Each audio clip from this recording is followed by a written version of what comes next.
Hello guys, ನಾನು Praveen. Welcome to my channel.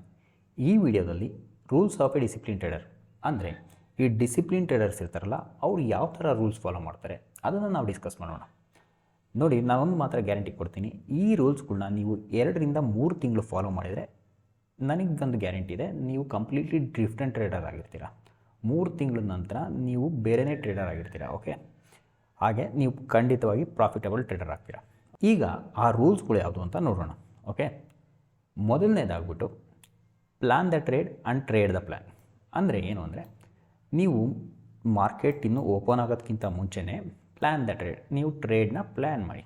ಇವತ್ತು ನಾನು ಯಾವ ಟ್ರೇಡ್ ತೊಗೋತೀನಿ, ಹೇಗೆ ತೊಗೊತೀನಿ, ನೀವು ಆ ಪ್ಲ್ಯಾನ್ ಮಾಡಿರ್ತೀರಲ್ಲ ಅದನ್ನು ನೀವು ಫಾಲೋ ಮಾಡಬೇಕಂದ್ರೆ plan the trade first plan ಮಾಡಿರ್ತೀರ, ಆಮೇಲೆ ಟ್ರೇಡ್ ದ ಪ್ಲ್ಯಾನ್, ನೀವು ಮಾಡಿರೋ ಪ್ಲ್ಯಾನನ್ನು ಟ್ರೇಡ್ ಮಾಡ್ತೀರಾ. ಓಕೆ, ಸೊ ನೀವು ಬಿಫೋರ್ ಮಾರ್ಕೆಟ್ ಬಿಗಿನ್ಸ್ ನಿಮ್ಗೆ ಆಲ್ರೆಡಿ ಗೊತ್ತಿರುತ್ತೆ, ನಾನು ಈ ಟ್ರೇಡ್ ತೊಗೊತೀನಿ, ಇದನ್ನೇ ನಾನು ಮಾಡೋದು ಅಂತ. ಓಕೆ, ಈಗ ಉದಾಹರಣೆಗೆ, ಈಗ ಮಾರ್ಕೆಟ್ ಓಪನ್ ಆಗೋದಕ್ಕಿಂತ ಮುಂಚೆ ನೀವು ಒಂದು ಡಿಸೈಡ್ ಮಾಡ್ಕೊತೀರ. ಓಕೆ, ಇವತ್ತು ಮಾರ್ಕೆಟ್ ಯಾವ ಥರ ಇರ್ಬೋದು, ಮಾರ್ಕೆಟ್ ಡೈರೆಕ್ಷನ್ ಮೇಲ್ಗಡೆ ಹೋಗೋದು, ಅಪ್ ಡೌನ್, ರೇಂಜ್ ಬೌಂಡ್, ಈ 3 ಕಂಡೀಷನ್ ಇರುತ್ತೆ.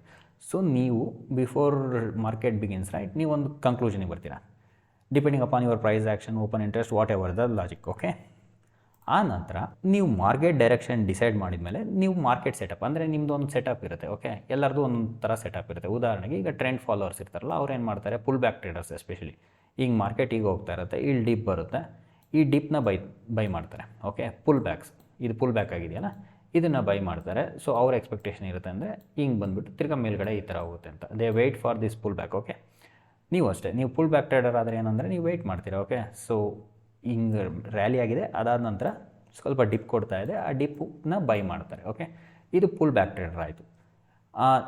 ಈಗ ಬ್ರೇಕೌಟ್ ಟ್ರೇಡರ್ಸ್ ಇರ್ತಾರೆ. ಉದಾಹರಣೆಗೆ ಇಲ್ಲಿ ರೆಸಿಸ್ಟೆನ್ಸ್ ಇದೆ ಅಂದ್ಕೊಳ್ಳಿ, ಈಗ ಹೋಗಿದೆ, ಇಲ್ಲಿ ರಿಜೆಕ್ಟ್ ಆಗಿದೆ, ಇಲ್ಲಿ ರಿಜೆಕ್ಟ್ ಆಗಿದೆ, ಇಲ್ಲಿ ಬಂದುಬಿಟ್ಟು ಮಾರ್ಕೆಟ್ ಇದನ್ನು ಬ್ರೇಕೌಟ್ ಕೊಡುತ್ತೆ, ಈ ರೆಸಿಸ್ಟೆನ್ಸ್ನ ಬ್ರೇಕೌಟ್ ಕೊಡುತ್ತೆ. ಆಗ ಇದು ನಿಮಗೆ ಸೆಟಪ್ ಇರುತ್ತೆ. If you are a breakout trader ಇದು ಸೆಟಪ್. ಓಕೆ, ಇಲ್ಲಿಗೆ ಅವ್ರಿಗೆ ಎಂಟ್ರಿ ಪಾಯಿಂಟ್ ಸಿಗುತ್ತೆ. ಪುಲ್ ಬ್ಯಾಕ್ ಟ್ರೇಡರ್ಸ್ ಆದರೆ ಇಲ್ಲಿ ಅವ್ರಿಗೆ ಎಂಟ್ರಿ ಪಾಯಿಂಟ್ ಸಿಕ್ಕಿರುತ್ತೆ. Okay, depends on the trader. Okay, ನೀವು ಪುಲ್ ಬ್ಯಾಕ್ ಟ್ರೇಡರ್ ಆದರೆ ಈ ಥರ ಮಾಡ್ತೀರಾ, ಬ್ರೇಕೌಟ್ ಟ್ರೇಡರ್ ಆದರೆ ಈ ಥರ ಮಾಡ್ತೀರಾ, ಮೀನ್ ರಿವರ್ಷನ್ ಅಂದರೆ ಮೀನ್ ರಿವರ್ಷನ್ ಹೋಗಿ ಇಲ್ಲಿ ರೆಸಿಸ್ಟೆನ್ಸ್ ಇದೆ ವಾಪಸ್ ಬರ್ಬೋದು. So depends on individual. Okay, ಈಗಿದ್ದಾಗ ನೀವು ಎಂಟ್ರಿ ಪಾಯಿಂಟ್. ಓಕೆ, ಉದಾಹರಣೆಗೆ ಇಲ್ಲಿ ಪುಲ್ ಬ್ಯಾಕ್ ಟ್ರೇಡರ್ ಇದೆಯಲ್ಲ, ನೀವು ಡಿಸೈಡ್ ಮಾಡಬೇಕು, ಇಲ್ಲಿ ಒಂದು 50 ಪಾಯಿಂಟು 70 ಪಾಯಿಂಟು ವಾಟ್ ಎವರ್ ನಿಮ್ದು ಏನೋ ಇರುತ್ತೆ ಲಾಜಿಕ್. ಓಕೆ, ಅಥವಾ ಫಿಬೊನಾಚಿ ರೀಟ್ರೇಸ್ಮೆಂಟ್ ಯೂಸ್ ಮಾಡ್ತಿರೋ ಏನು ಮಾಡ್ತಿರೋ ಗೊತ್ತಿಲ್ಲ. ಓಕೆ, ನಾನು ಉದಾಹರಣೆಗೆ ಹೇಳ್ತಾ ಇದ್ದೀನಿ, ನಾನೀಗ ತೊಗೋಬೇಕು ಅಂದ್ಕೊಳ್ಳಿ, ಈಗ ಮಾರ್ಕೆಟ್ ಹೋಗ್ತಾ ಇರುತ್ತೆ, ಇಲ್ಲೊಂದು 70 ಪಾಯಿಂಟ್ಸ್ ನಿಫ್ಟಿದು ಡಿಪ್ ಕೊಟ್ಟಾಗ ನಾನು ಇಲ್ಲಿ ಎಂಟ್ರಿ ಆಗ್ತೀನಿ. ಸೊ ದಟ್ ಇದು ಪುಲ್ ಬ್ಯಾಕ್ ಆಯಿತು. ಉದಾಹರಣೆಗೆ ಈಗ ಮಾರ್ಕೆಟ್ ಗ್ಯಾಪ್ ಅಪ್ ಆಗಿದೆ, ಈ ಡಿಪ್ಪೇ ಕೊಡಲಿಲ್ಲ ಅಂದ್ಕೊಳ್ಳಿ, ಅವಾಗ ನೀವು ತೊಗೊಳ್ಳೇಬೇಡಿ if you are a pull back trader. Okay, so basically ನಿಮಗೆ ಎಂಟ್ರಿ ಪಾಯಿಂಟ್ ಇದೆಯಾ, ಸಿಕ್ಕರೆ ಮಾತ್ರ ಎಂಟ್ರಿ ತೊಗೊಳ್ಳಿ. ಹಾಗೆ ನೀವು ಎಕ್ಸಿಟ್ ಪಾಯಿಂಟ್ನು ಡಿಫೈನ್ ಮಾಡಬೇಕು. ಅಂದರೆ ಮಾರ್ಕೆಟ್ ಇಲ್ಲಿ ಬಂದಾಗ, ಉದಾಹರಣೆಗೆ ಇಲ್ಲೆಲ್ಲೋ ಬಂದಾಗ ನಾನು ಇಲ್ಲಿಗೆ ಪ್ರಾಫಿಟ್ ಬುಕ್ ಮಾಡ್ತೀನಿ, ಅಥವಾ ಇಲ್ಲಿ ಬಂದಾಗ ಸ್ಟಾಪ್ ಲಾಸ್ ಇಟ್ಟಾದರೂ ನಾನು ಎಕ್ಸಿಟ್ ಆಗ್ತೀನಿ, ವಾಟ್ ಎವರ್, ಪ್ರಾಫಿಟ್ ಅಥವಾ ಸ್ಟಾಪ್ ಲಾಸ್. ಓಕೆ, ಇದು ನೀವು ನಿಮ್ಮ ಸೆಟಪ್ ಇದ್ದರೆ ಮಾತ್ರ ಟ್ರೇಡ್ ಮಾಡಬೇಕು.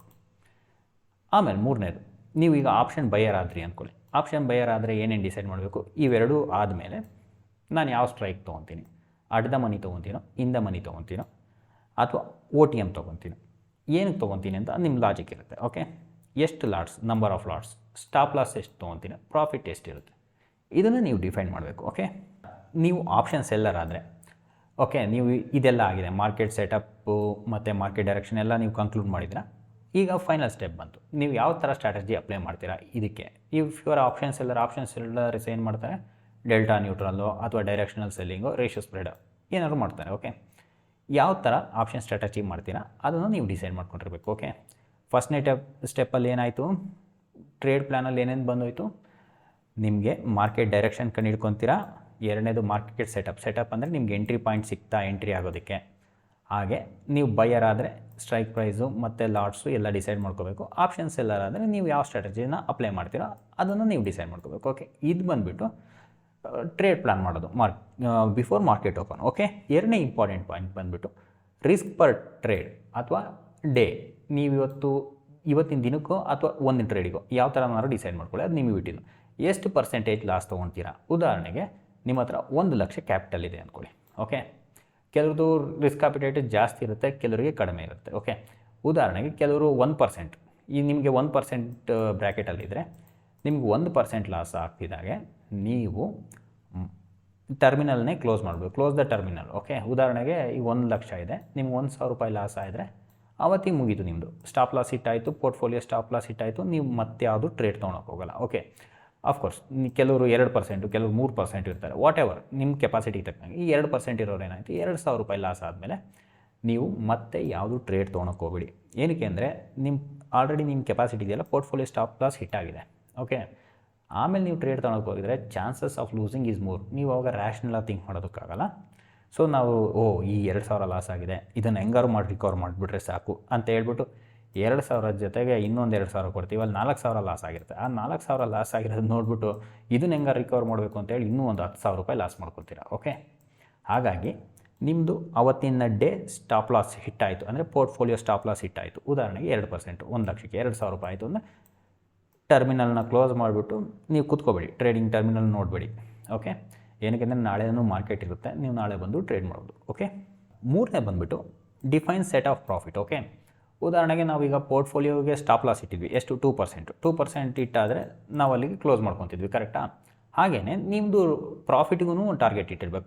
ಪ್ರಾಫಿಟ್ ಅನ್ಲಿಮಿಟೆಡ್ ಆಗೇನು ಬರೋಲ್ಲ. ಓಕೆ, ಎಲ್ಲದಕ್ಕೂ ಲಿಮಿಟೇ ಇರೋದು. ಓಕೆ, ಉದಾಹರಣೆಗೆ ನಿಮ್ಮದು ರಿಸ್ಕ್ ರಿವಾರ್ಡ್ ಇದೆಯಲ್ಲ 1:2 ಅಥವಾ 1:3 ಅಂದರೆ 1,000 ರೂಪೀಸ್ ಲಾಸ್ ತೊಗೊಳಕ್ಕೆ ರೆಡಿ ಇರ್ತೀರಾ, ನಿಮ್ಮದು ಪ್ರಾಫಿಟ್ ಬಂದುಬಿಟ್ಟು 2,000 ಇರುತ್ತೆ. ಓಕೆ, ಉದಾಹರಣೆಗೆ ಈಗ ಒಂದು ಟ್ರೇಡ್ ತೊಗೊತೀರಾ, ನಿಮಗೆ 2,000 ಪ್ರಾಫಿಟ್ ಆಗುತ್ತೆ. ಅಂದರೆ 1 ಲಕ್ಷ ಕ್ಯಾಪಿಟಲ್ಗೆ 2,000 ರೂಪಾಯಿ ಪ್ರಾಫಿಟ್ ಆಗುತ್ತೆ. ಅಂದರೆ ನಿಮಗೆ 2% ಆಗಿದೆ. ಸೊ ಇದಾದ ನಂತರ ನೀವು ಸೇಮ್ ಫಾಲೋ ಮಾಡಬೇಕು. ಏನು, ನಿಮ್ಮ ಪೋರ್ಟ್ಫೋಲಿಯೋ ಸ್ಟಾಪ್ ಲಾಸ್ ಇಟ್ಟಾಗ ಏನು ಮಾಡ್ತೀರಿ, ಟರ್ಮಿನಲ್ನ ಕ್ಲೋಸ್ ಮಾಡಿ ಎದ್ದೋಗ್ತಾ ಇದೆ. ಸೇಮ್ ವೇ ನಿಮ್ಗೆ ಇವತ್ತಿನ ಬೇಕಾಗಿರೋ ಪ್ರಾಫಿಟ್ ಇದೆಯಲ್ಲ 2% ಬಂದಿದೆ. ಸೊ ನೀವು ಆವಾಗ ಸಿಸ್ಟಮ್ ಮುಂದೆ ಕೂತ್ಕೋಬೇಡಿ. ಏನಾಗುತ್ತೆ ಅಂದರೆ ಯೂಶ್ವಲಿ ನಿಮ್ಗೆ ಪ್ರಾಫಿಟ್ ಬಂದುಬಿಟ್ಟಿದೆ ಅಂತೇಳಿ ನೀವೇನೋ ರ್ಯಾಂಡಮಾಗಿ ಟ್ರೇಡ್ ತೊಗೊಳೋದು. ಆವಾಗ ಏನಾಗುತ್ತೆ, ಈ ಬಂದಿರೋ ಪ್ರಾಫಿಟ್ ಇರುತ್ತಲ್ಲ 2,000 ಹೋಗೋ ಚಾನ್ಸಸ್ ಇರುತ್ತೆ, 0 ಆಗುತ್ತೆ. 0 ಆದಮೇಲೆ ಏನು ಮಾಡ್ಬಿಡ್ತೀರಾ, ತಿರ್ಗಾ ಅಟ್ಲೀಸ್ಟ್ ನಾನು 2,000 ಇತ್ತು 2,000 ಬರಬೇಕು ಅಂತೇಳಿ ತಿರ್ಗಾ ಏನೋ ಟ್ರೇಡ್ ತೊಗೋತೀರಾ. ಅಲ್ಲಿ ಟ್ರೇಡೇ ಇರಲ್ಲ, ನಿಮ್ಮ ಸೆಟಪ್ಪು ಇರಲ್ಲ. Okay, without having A proper setup ನೀವು ಎಮೋಷ್ನಲ್ ಟ್ರೇಡ್ ಮಾಡ್ತೀರಾ. ಹಾಗಾಗಿ ಲಾಸ್ ಆಗೋ ಚಾನ್ಸ್ ಇರುತ್ತೆ. ಸೊ ನಿಮ್ಮ ಪ್ರಾಫಿಟ್ ಹಿಟ್ ಆದ್ರೂ ಕ್ಲೋಸ್ ದ ಟರ್ಮಿನಲ್, ನಾಳೆ ಬನ್ನಿ ಮತ್ತೆ ಟ್ರೇಡ್ ಮಾಡಿ. ಓಕೆ, ಈಗ 4ನೇ ಪಾಯಿಂಟ್ ಬಂದುಬಿಟ್ಟು don't change the trading strategy very often. ಅಂದರೆ ನೀವು ಟ್ರೇಡಿಂಗ್ ಸ್ಟ್ರಾಟಜಿ ಇರುತ್ತೆ ಅಲ್ಲ, ಅದನ್ನು ಪದೇ ಚೇಂಜ್ ಮಾಡಬೇಡಿ. ಓಕೆ, ಅಫ್ಕೋರ್ಸ್ ಚೇಂಜ್ ಮಾಡಬೇಕಾಗುತ್ತೆ. ಯಾವಾಗ ಅಂದರೆ ಮಾರ್ಕೆಟ್ ತುಂಬ ಚೇಂಜಸ್ ಆದಾಗ ಸ್ವಲ್ಪ ಮಟ್ಟಿಗೆ ನೀವು ಚೇಂಜ್ ಮಾಡಬೇಕಾಗುತ್ತೆ. ಅದು ಬಿಟ್ಬಿಟ್ಟು ಇವತ್ತು ಬೈ ಮಾಡಿದ್ವಿ ನಾಳೆ ಸೆಲ್ ಮಾಡ್ತೀನಿ ಈ ಥರ ಮಾಡ್ಕೋಬೇಡಿ. ಉದಾಹರಣೆಗೆ ನೋಡಿ, ಇಲ್ಲಿ ಒಂದಿನ ಕೆಲವ್ರು ಏನು ಮಾಡ್ತಾರೆ ಅಂದರೆ ಆಪ್ಷನ್ ಬೈಯರ್ ಆಗ್ತಾರೆ, ನೆಕ್ಸ್ಟ್ ಡೇ ಬಂದುಬಿಟ್ಟು ಆಪ್ಷನ್ ಸೆಲ್ ಮಾಡ್ತಾರೆ, ಇನ್ನೊಂದು ದಿನ ಆಪ್ಷನ್ ಬೈ ಮಾಡ್ತಾರೆ, ರ್ಯಾಂಡಮ್ ಮಾಡ್ತಾರೆ. ಬಿಕಾಸ್ ಆ ಥರ ಮಾಡೋದ್ರಿಂದ ಏನಾಗುತ್ತೆ ಅಂದರೆ ನೀವು ಬೈಯಿಂಗಲ್ಲೂ ಪರ್ಫೆಕ್ಟ್ ಆಗೋಲ್ಲ, ಸೆಲ್ಲಿಂಗಲ್ಲೂ ಪರ್ಫೆಕ್ಟ್ ಆಗೋಲ್ಲ. ಓಕೆ, ಅದೊಂದು ಪ್ರಾಬ್ಲಮ್ ಆಗುತ್ತೆ. ಆಮೇಲೆ ಇನ್ನು ಕೆಲವ್ರು ಏನು ಮಾಡ್ತಾರೆ ಅಂದರೆ ಟ್ರೆಂಡ್ ಫಾಲೋ ಮಾಡ್ತಾರೆ, ಇನ್ನು ಕೆಲವರು ಮೀನ್ ರಿವರ್ಷನ್ ಮಾಡ್ತಾರೆ. ಈ ಉದಾಹರಣೆಗೆ ನೀವು ಟ್ರೆಂಡ್ ಫಾಲೋವರ್ ಆದರೆ ನೀವು ಟ್ರೆಂಡ್ ಫಾಲೋವರ್ ಸಿಸ್ಟಮ್ನೇ ಫಾಲೋ ಮಾಡಿ. ಒಂದಿನ ಟ್ರೆಂಡ್ ಫಾಲೋಯಿಂಗ್ ಮಾಡೋದು, ಇನ್ನೊಂದು ದಿನ ಮೀನ್ ರಿವರ್ಷನ್ ಮಾಡೋದು, ಅದು ಮಾಡ್ಕೋಬೇಡಿ. If you are a mean reversion trader, mean reversion ಟ್ರೇಡೇ ತೊಗೊಳ್ಳಿ, ಆ ಟ್ರೆಂಡ್ ಫಾಲೋ ಮಾಡ್ಕೋಬೇಡಿ. ಓಕೆ, ಬೇಸಿಕಲಿ ನೀವು ಏನು ಮಾಡ್ತಾಯಿದ್ರೋ ಅದನ್ನು ಲಾಂಗ್ ಡ್ಯೂರೇಷನಲ್ಲಿ ಮಾಡಿ, ವರ್ಷಗಟ್ಟಲೆ ಮಾಡಿ, 6 ಮಂತ್ಸ್. ಆವಾಗ ನಿಮಗೆ ಅದರಲ್ಲಿ ಪ್ರಾಫಿಟ್ ಸಿಗುತ್ತೆ. ಏನಾಗುತ್ತೆ ಅಂದರೆ ಒಂದು ವಾರ ಟ್ರೆಂಡ್ ಫಾಲೋಯಿಂಗ್ ಮಾಡೋದು, ಇಲ್ಲಿ ಲಾಸ್ ಆಯಿತು ನಾನೀಗ ಮೀನ್ ರಿವರ್ಷನ್ ಟ್ರೇಡಿಗೆ ಬಂದುಬಿಡ್ತೀನಿ ಅಂತ ಹೇಳೋದು, ಅಲ್ಲೊಂದು ವಾರ ಪ್ರಾಫಿಟ್ ಆಗುತ್ತೆ, 15 ದಿನ ಲಾಸ್ ಆಗುತ್ತೆ. ಸೊ ಬೇಸಿಕಲಿ ನೀವು ಇದನ್ನು ಕಲ್ತಿರಲ್ಲ, ದುಡ್ಡು ಮಾತ್ರ ಕಳ್ಕೊಂಡಿರ್ತೀರ. ಹಾಗೆ ಮಾಡ್ಕೋಬೇಡಿ. ಓಕೆ, ಆಮೇಲೆ ಇನ್ನೊಂದು ಇದು ತುಂಬ ಇಂಪಾರ್ಟೆಂಟು ಕೂಡ. ಓಕೆ, ಕೆಲವ್ರು ಏನು ಮಾಡ್ತಾರೆ, ಕ್ಯಾಶ್ ಮಾರ್ಕೆಟಲ್ಲಿ ಟ್ರೇಡ್ ಮಾಡ್ತಾರೆ. ನೀವು ಕ್ಯಾಶ್ ಮಾರ್ಕೆಟಲ್ಲಿ ಟ್ರೇಡ್ ಮಾಡ್ತಾ ಇದ್ದರೆ ನೀವು ಕ್ಯಾಶ್ ಮಾರ್ಕೆಟಲ್ಲೇ ಟ್ರೇಡ್ ಮಾಡಿ. ಫ್ಯೂಚರ್ ಟ್ರೇಡ್ ಮಾಡ್ತೀರಾ, ನೀವು ಫ್ಯೂಚರಲ್ಲೇ ಟ್ರೇಡ್ ಮಾಡಿ. ಆಪ್ಷನಲ್ಲಿ ಟ್ರೇಡ್ ಮಾಡೋ ಆಪ್ಷನಲ್ಲೇ ಟ್ರೇಡ್ ಮಾಡಿ. ಓಕೆ, ಒಂದು ದಿನ ಕ್ಯಾಶ್ ಮಾರ್ಕೆಟು, ಇನ್ನೊಂದು ದಿನ ಫ್ಯೂಚರು, ಇನ್ನೊಂದು ದಿನ ಆಪ್ಷನ್ಸು, ಈ ಥರ ಚೇಂಜ್ ಮಾಡೋದ್ರಿಂದ ಏನಾಗುತ್ತೆ ಅಂದರೆ ಇನ್ಸ್ಟ್ರೂಮೆಂಟ್ ಚೇಂಜ್ ಆದರೆ ಅದರ ಬಿಹೇವಿಯರು ಚೇಂಜ್ ಆಗುತ್ತೆ. ಓಕೆ, ಆಗ ನಿಮ್ಗೆ ಏನಾಗುತ್ತೆ ಅಂದರೆ ನೀವು ಯಾವುದ್ರಲ್ಲೂ ಪರ್ಫೆಕ್ಟ್ ಆಗೋಲ್ಲ, at the same time you will lose the money. Okay, so basically ನೀವೇನೇ ಮಾಡಿದ್ರೂ ಅದನ್ನು ಲಾಂಗ್ ಪೀರಿಯಡ್ ಮಾಡಿ. ಟ್ರೆಂಡ್ ಫಾಲೋವರ್, ಉದಾಹರಣೆ ನೀವು ಟ್ರೆಂಡ್ ಫಾಲೋವರ್, ನೀವು ಫ್ಯೂಚರಲ್ಲಿ ಟ್ರೇಡ್ ಮಾಡುತ್ತೀರಾ ಅಂತ ಇಟ್ಕೊಳ್ಳಿ, ಅಥವಾ ಆಪ್ಷನಲ್ಲಿ ಟ್ರೇಡ್ ಮಾಡ್ತೀರಾ ಅಂದ್ಕೊಳ್ಳಿ. ಆವಾಗ ನೀವು ಇದನ್ನು ಮಾತ್ರ ಮಾಡಿ. ನೀವೀಗ ಟ್ರೆಂಡ್ ಫಾಲೋಯಿಂಗ್ ಆಪ್ಷನ್ ಬೈಯಿಂಗ್ ಮಾಡ್ತಿದ್ದೀರಾ ಅಂದ್ಕೊಳ್ಳಿ. ಸೊ ಇದನ್ನೇ ನೀವು ಮೇಲ್ಗಡೆ ಹೇಳಿರೋ ರೂಲ್ಸ್ಗಳನ್ನೆಲ್ಲ ಫಾಲೋ ಮಾಡಿಕೊಂಡು ಲಾಂಗ್ ಪೀರಿಯಡಲ್ಲಿ 6 ಮಂತ್ಸ್ ಟು ಇಯರ್ ಗಟ್ಟಲೆ ಮಾಡೋದ್ರಿಂದ ಏನಾಗುತ್ತೆ ಅಂದರೆ ನೀವು ಪರ್ಫೆಕ್ಟ್ ಆಗ್ತೀರಾ. You will be expert in that. Okay, ಆಗ ನೀವು ತುಂಬ ಪ್ರಾಫಿಟ್ ಆಗೋ ಚಾನ್ಸಸ್ ಜಾಸ್ತಿ ಇರುತ್ತೆ. ಈಗ ನಾವು ಡಿಸ್ಕಸ್ ಮಾಡಿದ್ವಲ್ಲ ಈ 4 ರೂಲ್ ಇದೆಯಲ್ಲ, these are the very important rules. ನಾನು ಕೂಡ ನನ್ನ ಟ್ರೇಡಿಂಗ್ ಸಿಸ್ಟಮ್ ಇದೆಯಲ್ಲ ಆಪೋಸಿಟ್ ವಾಲಲ್ಲಿ ನಾನು ಈ ರೂಲ್ಸ್ಗಳನ್ನ ಪೇಸ್ಟ್ ಮಾಡ್ಕೊಂಡಿದ್ದೀನಿ. ನೀವು ಬೇಕಾದರೆ ಈ ಟ್ರೇಡಿಂಗ್ ರೂಲ್ಸ್ನ ನಿಮ್ಮ ಟ್ರೇಡಿಂಗ್ ಟರ್ಮಿನಲ್ ಪಕ್ಕನಾರು ಇಟ್ಕೋಬೋದು ಅಥವಾ ಗೋಡೆಗಾರು ಅಂಟಿಸ್ಕೊಳ್ಬೋದು.